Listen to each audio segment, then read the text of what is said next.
बिस्मिल्लाहिर्रहमानिर्रहीम। लो जी 12 माह ਦੇ ਵਿੱਚੋਂ ਅੱਜ 8ਵਾਂ ਮਹੀਨਾ ਹੈ ਫੱਗਣ।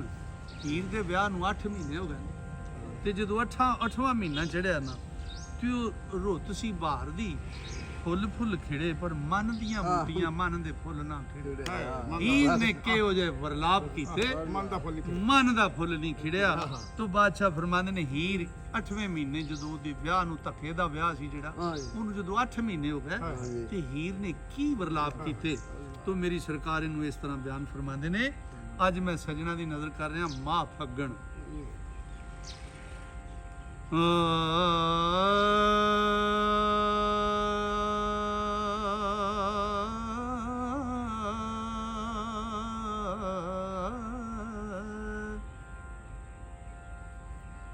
ਫੱਗਣ ਮਾਹ ਦੀ ਰੁੱਤ ਆਣ ਪਹੁੰਚੀ,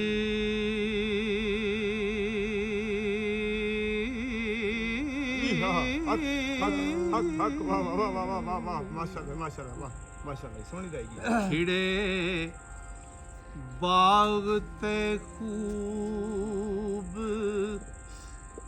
ਬਹਾਰ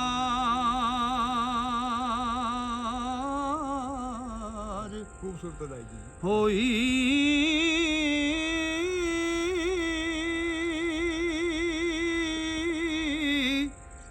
ਸਬਜ਼ ਬੂਟਿਆਂ ਨੂੰ ਲੱਗੇ ਫੁੱਲ ਤਾਜ਼ੇ ਹੋ,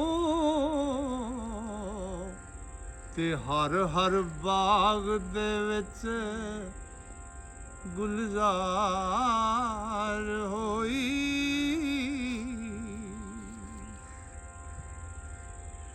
ਤੇ ਮਾਨਣ ਨਿਤ ਬਹਾਰ ਦੀ ਮਾਜ ਸਈਆ, ਤੱਤੀ ਪਈਆਂ ਜੀ ਆਵਾਜ਼ਾਰ ਹੋਈ। ਉਹ ਤੇਗ ਇਸ਼ਕ ਦੀ ਬਾਜ ਤਕਬੀਰ ਕੁੱਠੀ, ਮੇਰੀ ਹਸ਼ਰ ਦੇ ਤੀਕ ਪੁਕਾਰ ਹੋਈ।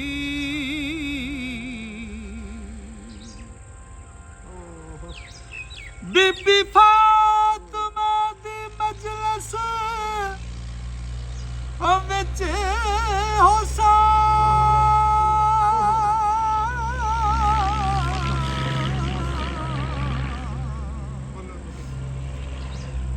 ਖੁੱਲੇ ਵਾਲ ਤੇ ਹਾਲ ਖਵਾਰ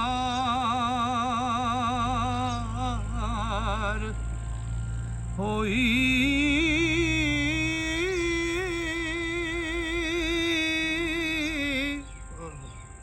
ਦੁੱਖਾਂ ਵਿੱਚ ਵਿਹਾਮ ਦੀ ਉਮਰ ਮੇਰੀ ਉਹ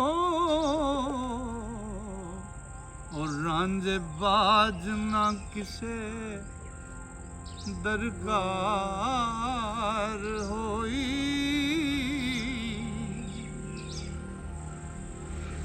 ਤੂੰ ਨਿਤ ਜਨੇ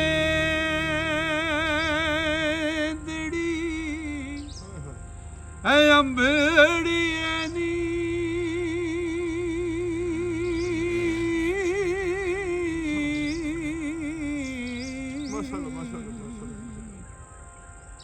ਮੇਰੀ ਜਾਨ ਨਾ ਪਾਰ ਉਰਾਰ ਹੋਈ।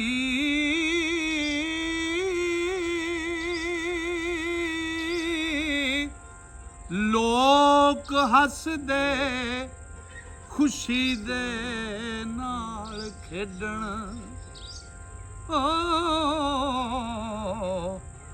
ਇਹ ਸਾਤ ਅਸਾਂ ਦੀ ਖੁਸ਼ੀ ਦੀ ਖਵਾਰ ਹੋਈ।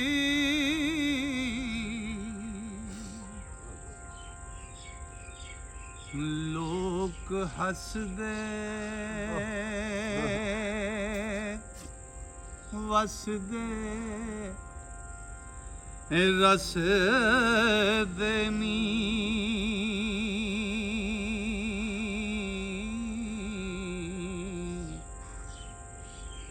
ਸਾਡੇ ਪਾ ਦੀ ਤਾਂ ਖਸ ਖਾਰ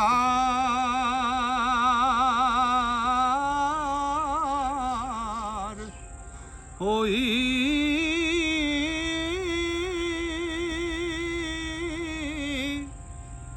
ਵਾਰਸ ਸ਼ਾਹ ਰਾਂਝੇ ਟੜੇ ਬਾਜ ਜੱਟੀ ਤੇਰੇ ਕੁਝ ਹੋਣਾ ਸੀ ਉਹ ਦਿਨੋਂ ਦਿਨ ਤਾਂ ਆਣ ਬਿਮਾਰ ਹੋਈ